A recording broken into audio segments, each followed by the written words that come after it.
Guys good morning all of you. मैं Dilip Kumar DK study channel पे आपका स्वागत करता हूँ। फिजिक्स का chapter number first class 10th का हम लोग पढ़ रहे हैं। जैसा कि हम लोग पिछले वाले वीडियो में प्रकाश की किरणों का आगमन तक पढ़ चुके हैं। किरणें जब दर्पण से होकर जाती हैं तो कहाँ से होकर जाएगी, परावर्तन के पश्चात कहाँ से वापस होगी, इसकी चर्चा कर चुके हैं। अब उसी से जुड़ा हुआ हम लोग पढ़ेंगे प्रतिबिंब। क्या पढ़ेंगे? प्रतिबिंब, इमेज। प्रतिबिंब बनता कैसे है और दर्पण से प्रतिबिंब का आरेख कैसे बनेगा, इन सब की चर्चा करेंगे। उम्मीद है आपको बहुत बेहतर समझ आएगा और आप इसे नोट डाउन करते रहेंगे अपने कॉपी पे, जिससे आपको बाद में पढ़ने के लिए असुविधा ना हो। अगर आप अच्छे से इस टॉपिक को समझ रहे होंगे तो बहुत बेहतर समझ आएगा। उम्मीद है, इसी उम्मीद से आपको आगे चर्चा हम लोग कर रहे हैं। प्रतिबिंब, प्रतिबिंब क्या होता है, इमेज क्या होती है, इसके बारे में चर्चा करते हैं। जब प्रकाश की किरणें दर्पण से परावर्तन के पश्चात जहाँ मिलती हैं या मिलती हुई प्रतीत होती हैं तो वहाँ प्रतिबिंब बनता है। वहाँ क्या बनता है? प्रतिबिंब बनता है। जैसे ये है अपने पास दर्पण, ये क्या है? दर्पण, मिरर। ये इसका मुख्य अक्ष है, ये इसका मुख्य अक्ष, ये मुख्य फोकस, ये वक्रता केंद्र है। अब ये अनंत से कोई किरण आ रही है, अनंत से किरण आ रही, मुख्य अक्ष के समांतर आने वाली प्रकाश की किरणें, अभी पिछले वीडियो में हम लोग पढ़े थे, मुख्य अक्ष के समांतर आने वाली प्रकाश की किरणें दर्पण से परावर्तन के पश्चात कहाँ से होकर जाएगी? मुख्य फोकस से। कहाँ से होकर जाएगी? मुख्य फोकस से। ये रहा, मुख्य फोकस से होकर गई। एक दूसरी किरण हमने ले लिया, पुनः ये क्या हो रहा? मुख्य अक्ष के समांतर आने वाली प्रकाश की किरण दर्पण से परावर्तन के पश्चात कहाँ से होकर जाएगी? मुख्य फोकस से। मुख्य फोकस से दोनों किरणों का मेल मिलान यहाँ हुआ, कहाँ? मुख्य फोकस पर। तो ये जो प्रतिबिंब बना है, कहाँ बना है? मुख्य फोकस पर बना है। और ये एक दूसरे को वास्तव में कट कर रही हैं, तो यहाँ वास्तविक प्रतिबिंब बनेगा। क्या बनेगा? वास्तविक प्रतिबिंब बनेगा। प्रतिबिंब की सबसे पहले परिभाषा हम लोग देख लेते हैं, तब उसके बाद इसके बारे में चर्चा करेंगे। तो अभी आपको हमने बताया प्रकाश की किरणें, जब प्रकाश की किरणें दर्पण से परावर्तन के पश्चात, प्रकाश की किरणें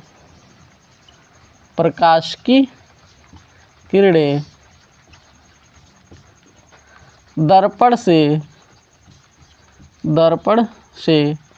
परावर्तन के पश्चात, दर्पण से परावर्तन के पश्चात जिस बिंदु पर मिलती हैं, जिस बिंदु पर मिलती हैं या मिलती हुई प्रतीत होती हैं, मिलती हुई प्रतीत होती हैं,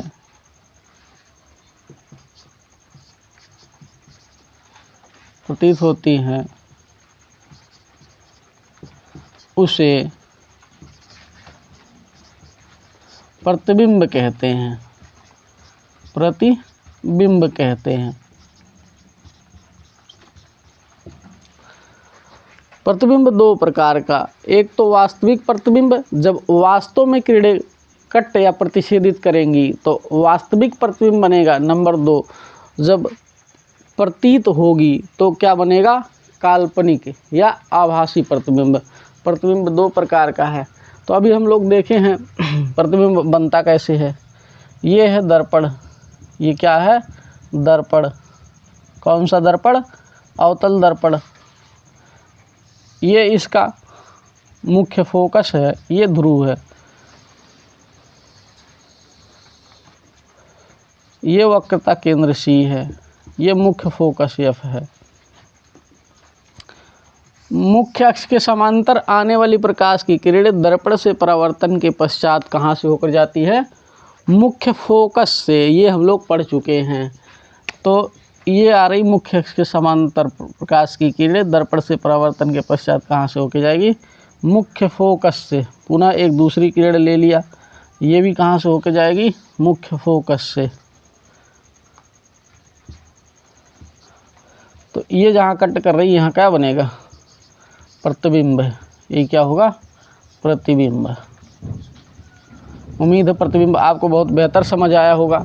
अब हम लोग आगे चर्चा करते हैं अवतल दर्पण से प्रतिबिंब का बनना। अवतल दर्पण से प्रतिबिंब का बनना। प्रतिबिंब दो प्रकार का, एक वास्तविक प्रतिबिंब, जब वास्तव में किरणें एक दूसरे को प्रतिच्छेदित करेंगी या काटेंगी तो वास्तविक प्रतिबिंब बनेगा। नंबर 2 काल्पनिक प्रतिबिंब, जब किरणें काटती हुई प्रतीत हों तो क्या बनेगा, काल्पनिक प्रतिबिंब। ये है प्रतिबिंब। प्रतिबिंब उम्मीद है आपको बहुत बेहतर समझ आएगा। जैसे हम दीवार के उस तरफ इसलिए नहीं देख पाते, हमारे किरणों से तो प्रकाश की हमारे नेत्र से तो किरणें निकल रही हैं, लेकिन दीवार से टकरा के पुनः वापस चली आ रही, उस तरफ नहीं जा पा रही हैं। यही कारण है कि हम दीवार के उस तरफ नहीं देख पाते हैं। जब तक किरणों का परावर्तन नहीं होगा, जैसे हम किसी वस्तु को देख पा रहे हैं तो इसका मतलब ये हमारे आँख से जो किरणें निकल रही हैं उस वस्तु से टकरा के पुनः वापस आ रही हैं, तब हम उस वस्तु को देख पा रहे हैं। इतनी सारी प्रक्रियाएं हैं, तब हम वस्तु को देख पाते हैं। आइए हम लोग चर्चा करते हैं अवतल दर्पण से प्रतिबिंब का बनना। उम्मीद है ये आपको समझ आया होगा टॉपिक। अवतल दर्पण से 6 प्रकार के प्रतिबिंब बनते हैं। 6 स्थितियां हैं, 6 स्थान पर हम वस्तु को अलग अलग रख कर देखते हैं और 6 स्थानों से उसका हम आरेख प्राप्त करेंगे। तो नंबर फर्स्ट, जब वस्तु कहाँ रखी हो, जब वस्तु अनंत पर रखी हो तो प्रकाश की किरणें दर्पण से आएंगी टकरा के और प्रतिबिंब का निर्माण करेंगी। तो नंबर केस फर्स्ट क्या है, जब वस्तु अनंत पर रखी हो, अनंत पर रखी हो तब प्रतिबिंब कैसे बनेगा, इसके बारे में चर्चा करते हैं। ये है दर्पण, हम लोग चर्चा कर रहे हैं अवतल दर्पण से प्रतिबिंब का बनना। अवतल दर्पण से प्रतिबिंब का बनना, ये इसका मुख्य फोकस, ये ध्रुव, ये वक्रता केंद्र, ये मुख्य फोकस। अवतल दर्पण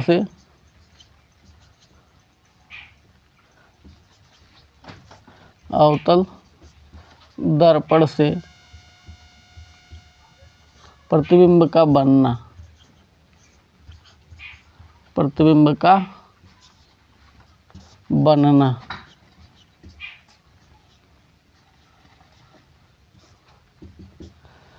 केस फर्स्ट क्या है, ये जब अवतल दर्पण से प्रतिबिंब बनाया जा रहा है, जब वस्तु अनंत पर रखी हो, कहाँ रखी हो, अनंत पर, तब इसके हम प्रतिबिंब का आरेख देखते हैं। तो सबसे पहले हमने ले लिया मुख्य अक्ष के समांतर।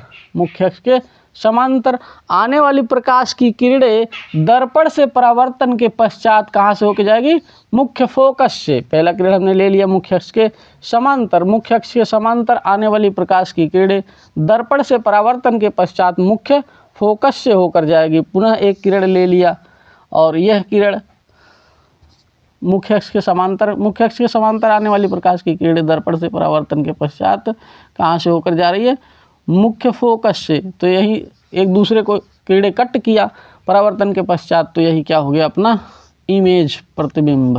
क्या हो गया भैया, इमेज प्रतिबिंब। बात समझा। अब आपको एक चीज़ तो अच्छे से समझ आ रहा होगा, ये क्या काटती हुई प्रतीत हो रही है, वास्तव में कट कर रही हैं। तो ये किरणें वास्तव में कट कर रही हैं। तो हम लोग देखेंगे प्रतिबिंब की प्रकृति।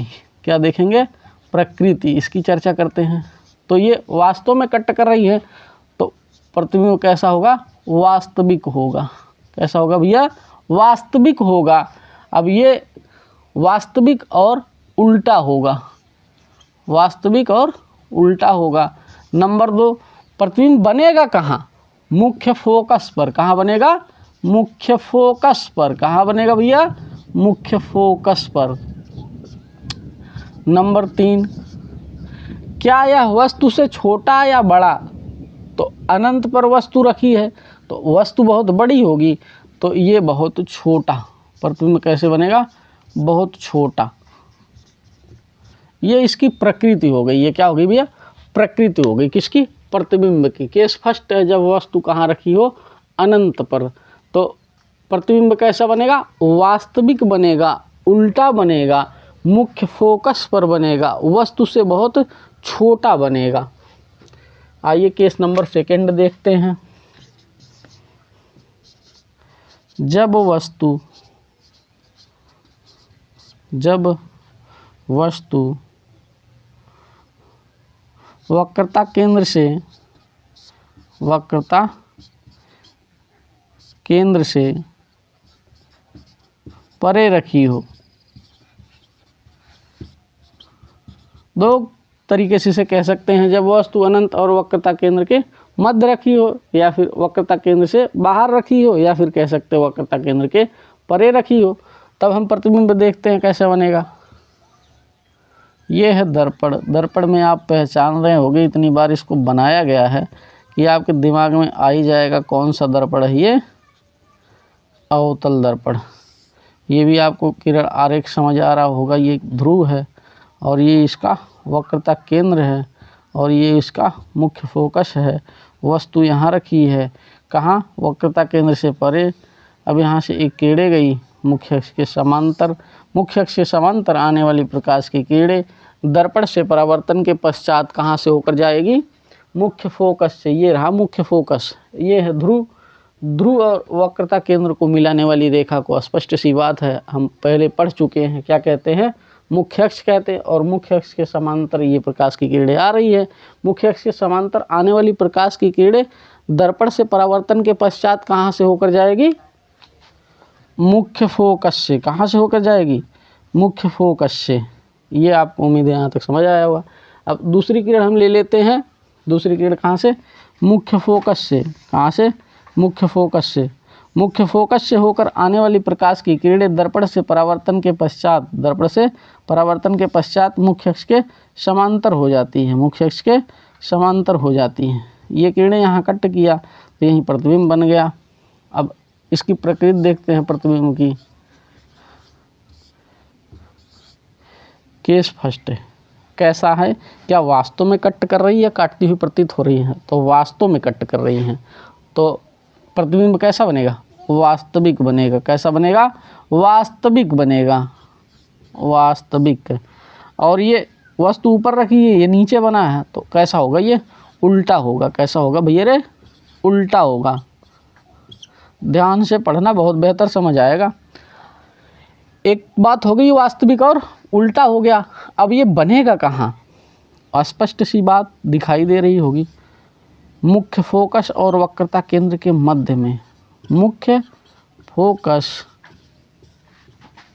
और वक्रता केंद्र के मध्य। वक्रता केंद्र के मध्य।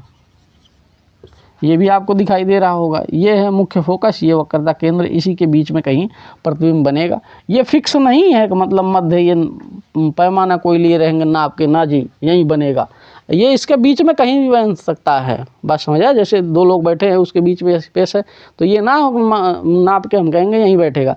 उसके बीच में कहीं भी हो सकता है। यही बात कह रहे हैं हम इसको। मतलब ये मुख्य फोकस और ये वक्रता केंद्र के बीच में कहीं भी बन सकता है। कोई पैमाने से माप के मध्य में नहीं बैठाएंगे। ये बात आपको समझ आ गई। अब तीसरी बात क्या है भैया रे? तीसरी बात है वस्तु से बड़ा या छोटा? तो वस्तु से छोटा है। वस्तु से क्या है? ये छोटा है। वस्तु से छोटा। किरण आरेख उम्मीद है आपको बहुत बेहतर समझ आ रहा होगा। सबसे पहले हमने क्या किरण लिया है? कौन सी? मुख्य अक्ष के समांतर। मुख्य अक्ष के समांतर आने वाली प्रकाश की किरणें दर्पण से परावर्तन के पश्चात कहाँ से होकर जाती है? मुख्य फोकस से। ये हमने निकाल दिया मुख्य फोकस से। अब दूसरी किरण जो हमने लिया है मुख्य फोकस से, कहाँ से होकर जा रही है? मुख्य फोकस से। हमें पता है मुख्य फोकस से होकर आने वाली प्रकाश की किरणें दर्पण से परावर्तन के पश्चात मुख्य अक्ष के समांतर हो जाती है। मुख्य अक्ष के समांतर ये आ रही है, तो ये किरणें जहाँ एक दूसरे को कट करेंगी, प्रतिच्छेदित करेंगी, वहीं क्या बनेगा भैया? प्रतिबिंब बनेगा। ये मान लीजिए ए और बी है, तो ये अपना हो जाएगा ए डैश बी डैश। ये प्रतिबिंब की लंबाई हो गई।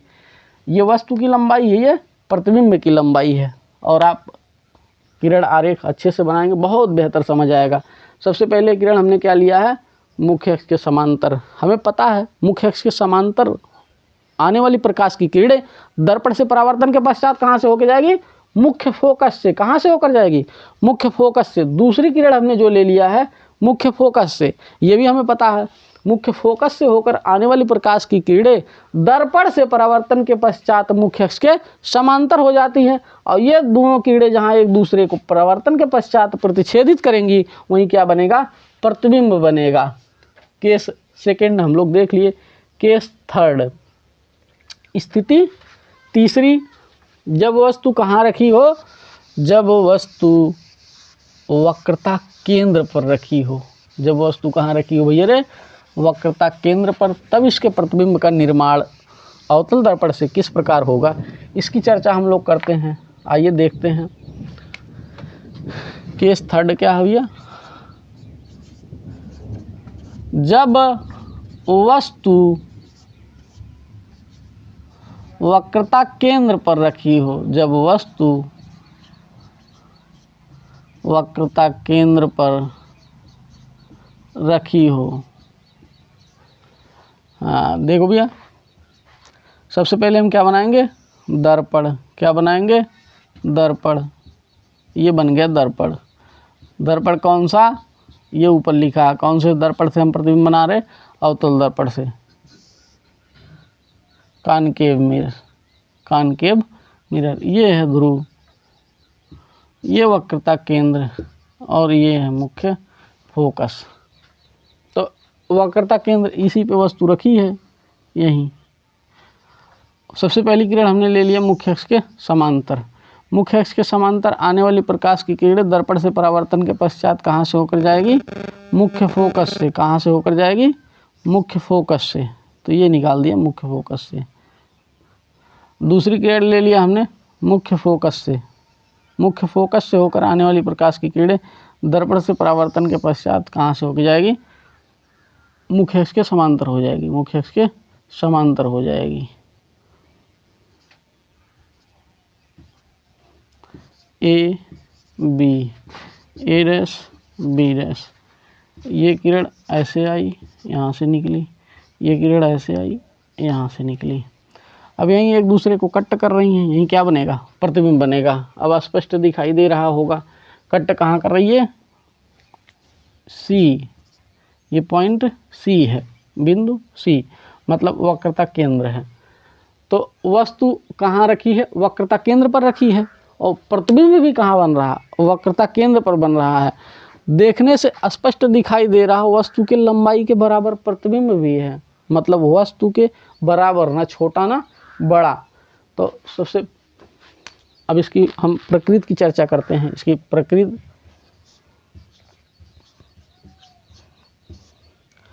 नेचर, प्रकृति। पहला क्या भैया, सबसे पहले हम देखते हैं क्या वास्तव में कट कर रही हैं या फिर काटती हुई प्रतिबिंबित हो रही हैं। वास्तव में कट कर रही हैं, तो क्या बनेगा, ये वास्तविक प्रतिबिंब। क्या बनेगा, वास्तविक प्रतिबिंब।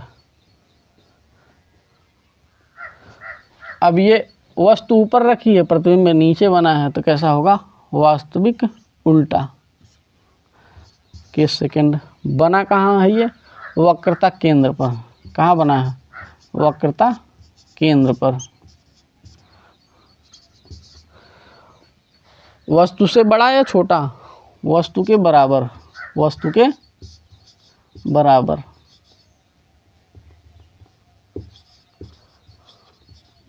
वस्तु के बराबर।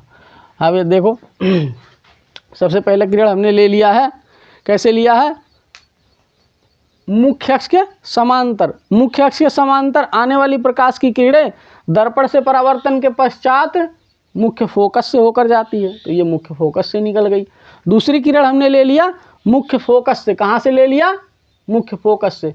तो मुख्य फोकस से होकर आने वाली प्रकाश की किरणें दर्पण से परावर्तन के पश्चात मुख्य अक्ष के समांतर हो जाती है। तो मुख्य अक्ष के समांतर ये किरण निकल रही थी, तो यही दूसरी किरण ये मिल गई, जहाँ एक दूसरे को इसने कट किया, यही क्या बन गया, प्रतिबिंब बन गया। क्या बन गया भैया, प्रतिबिंब बन गया। अब हम यहीं तक इस वीडियो को रखते हैं, ज़्यादा लॉन्ग हो जाएगा, और उम्मीद है आपको बहुत बेहतर समझ आ रहा होगा। ये प्रतिबिंब का आरेख है, और ऐसे आप वीडियो को लाइक, शेयर, सब्सक्राइब, कमेंट करेंगे, जिससे हमें आगे वीडियो बनाने के लिए प्रोत्साहन मिलेगा। धन्यवाद।